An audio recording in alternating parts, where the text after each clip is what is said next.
Andy Johnson, Minnesota State University. We are talking today about the reading log or the notebook or the journal, whatever you want to call it, but they are used most often in a reading workshop approach, a 4 blocks approach, or a literature-based approach to reading instruction.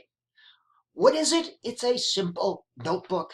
You can buy them for 89 cents at Walmart, where students, after their reading practice, record interesting or important things. Now, it is not a book report. Students describe what they want to describe. Could be a simple sentence or even a picture. It is an aesthetic response. They are responding. They're not reporting, and you're not using it to see if they read the story. Rather, it is a response. Students should practice reading every day. That means they should respond in their journal every day. You can use it for both pre and post reading activities.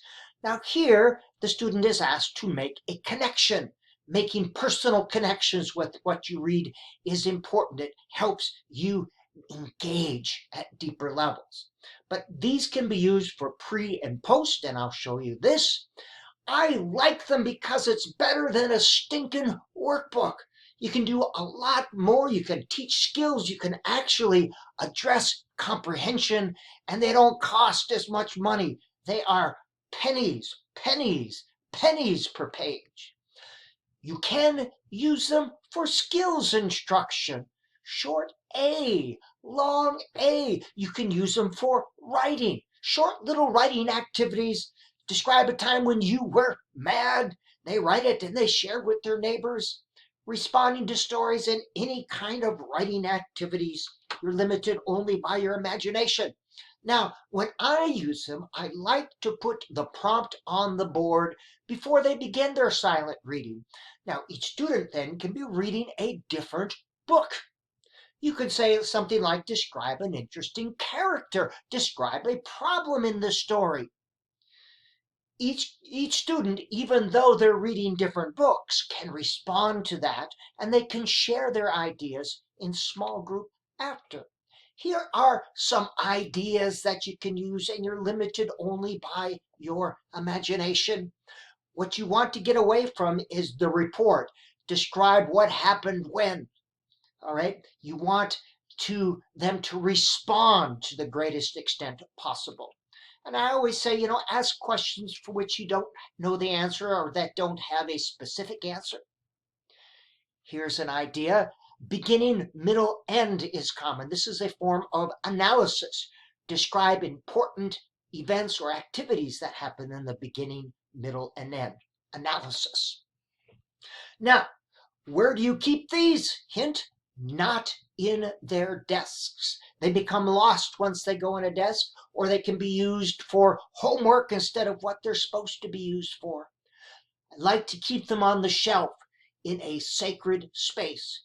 When students come in, they simply grab their notebook, sit down, begin reading, and they know they're going to write in it every day. As well, I, as the teacher, have them sitting there on the shelf. I can respond to 3 or 4 a day and get very meaningful feedback or interaction and see my students, see them come alive before my eyes. And again, keep them in a special place. Table 1, 2, 3. Good teachers have lots of bins, are good organizers. It should not be a report. It is a response to the literature. Now, what I like to do is on the front or back cover, sometimes I staple a form in here, but I like students to keep track of the books they read, the date they completed it, and I like using some sort of rating system. And you can come up with your own, but it gets them analyzing and evaluating at deeper levels and creates conversation. Encourage them and come up with your own. Outstanding, okay, stinker. With younger kids, I use 3, middle, 5, older kids, you can go up to 10. Keep it simple, make it fun. Make it fun. A dialogue journal is when a dialogue between the teacher and the student breaks out in the journal. Here are some ideas. Charlotte's Web, and again, pictures, writing, adjectives for Charlotte, adjectives for Wilbur. You can be teaching grammar and punctuation and all this stuff. You're limited only by your imagination here. Now here are 5 post-reading activities. Story grammar. Tell them up front. Record interesting characters, setting, and events from this chapter or from this book or from your reading today. The story grammar, I often say, we use these when we need to tell somebody about the stories we've read.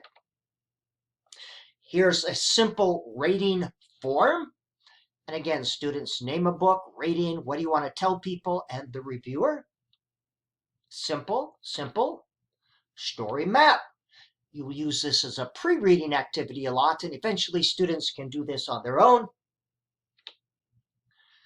Beginning, middle, end, a form of analysis, story or chapter parts.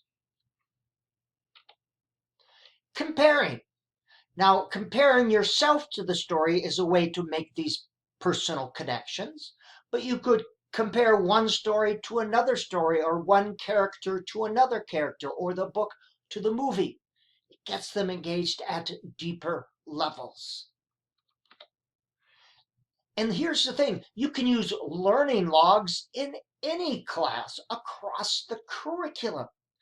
You can put the prompt on the board before class, boys and girls in science class. We're going to learn about whatever, and I'm going to ask you to record these ideas or write about this idea at the end.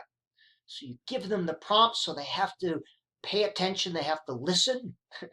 They have to listen for a meaningful purpose. All right. And again, I like to keep them on a milk carton or on the shelf.